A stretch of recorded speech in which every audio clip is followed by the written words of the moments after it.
Las semanas en el Instituto de Estudios Peruanos entrevistaremos hoy al historiador Marcos Cueto, que va a publicar el libro Cómo escribir historia. Buenas tardes, Marcos, ¿qué tal? Qué gusto entrevistarte. Buenas tardes, el gusto es mío.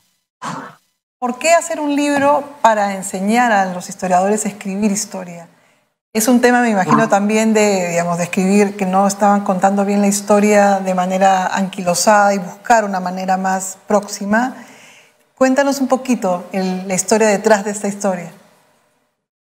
Bueno, yo escribí este libro durante los años de la pandemia, esta guía para escribir historia, pensando sobre todo en estudiantes universitarios de historia, investigadores jóvenes en las ciencias sociales, que muchas veces no tienen un manual sobre cómo elaborar una historia, cómo la acción de escribir e investigar van al mismo tiempo, cómo se va haciendo un balance entre las evidencias y las interpretaciones que hace el historiador. Entonces es un manual dirigido sobre todo a esa persona para que pueda facilitar su trabajo en historia. Una de las cosas que en un libro anterior hacías como una suerte de resumen de nuestra larga historia, digamos, que involucraba no solo independencia, colonia, prehistoria y república. El desafío ahora es cómo contar lo que nos está pasando desde los últimos 10 años, en los cuales hemos tenido, por ejemplo, 6 presidentes en 5 años, desde el 2016. Tenemos un presidente que se suicidó por el caso Lava Jato y tenemos ahorita una convulsa realidad política que me imagino, bueno, para los periodistas es complicado, pero para los historiadores mucho más, porque tienen que enmarcarlos en procesos de larga duración. Cuéntanos un poquito cómo haríamos para contar esta historia, Marcos. Sin duda, es un proceso muy complejo y quizás los entretelones totales de este periodo solo lo vamos a saber de aquí a unos años, ¿no? Pero el texto está más bien dirigido, es como un texto metodológico, no es necesariamente un texto que se propone como una ruptura con todas las historias que se han hecho anteriormente o con otros libros que he escrito de la historia del Perú o de historia de la salud, sino es un texto más de metodología, de cómo el historiador es al mismo tiempo un escritor.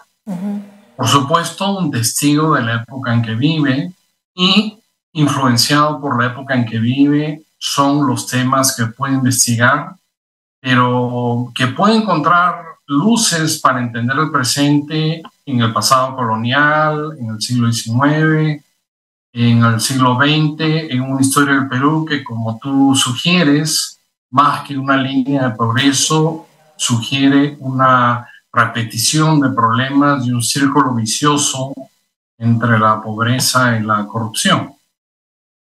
Y además es un régimen en la República, sobre todo, donde el presidente se vuelve como el personaje principal, ¿no es cierto? Por ejemplo, buscando información, digamos, yo no escribo historia, pero trato de, cuando cuento alguna historia periodística, hacer algún referente o un paralelo.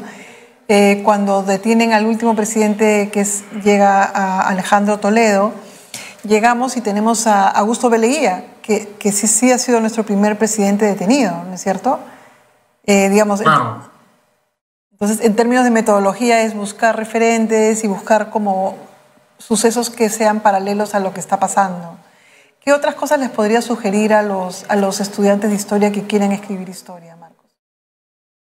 Bueno, muchas veces la elección de un tema tiene que ver mucho con experiencias personales y el contexto en que están viviendo, ¿no? Las experiencias personales que pueden marcar una persona y que pueden hacerla pensar de que la corrupción política, por ejemplo, un asunto muy importante, o que la salud y la enfermedad también, como lo ha sido en la vida de muchas personas, y el contexto que tú estás describiendo de repetición de los problemas políticos, ¿no? Sobre lo que se han venido escribiendo una serie de textos en los últimos meses o años, como los de Tony Zapata, los de Alfonso Quirós y otras publicaciones del Instituto de Estudios Peruanos, ¿no? El primer consejo que yo daría, que creo que es muy importante en esta época, sobre todo en que parecen las cosas tan fáciles por Internet, es la honestidad intelectual. Un investigador tiene que decir algo original y nuevo y evitar, de todas maneras, hay que decirlo porque esto ocurre, el plagio y el autoplagio, ¿no? No volver a presentar cosas que ya se han hecho.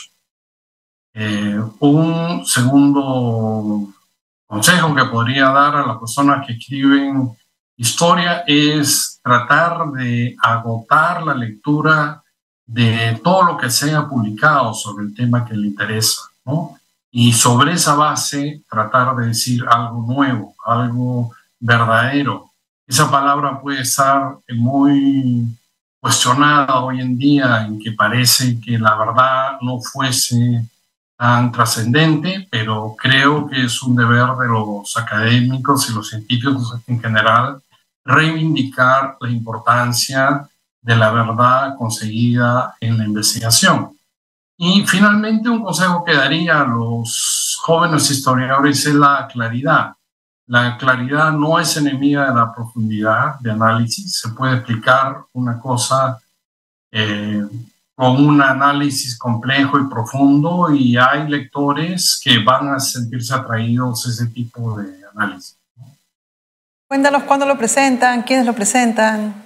Estamos pensando presentarlo posiblemente en la Feria del Libro. Todavía no tenemos detalles, la fecha exacta o las personas que van a participar, pero por supuesto estás invitada. Gracias. El historiador Marcos Cueto estuvo en Al Vuelo para hablarnos de su libro Guía para escribir historia. Hasta la próxima, Marcos. Muchas gracias.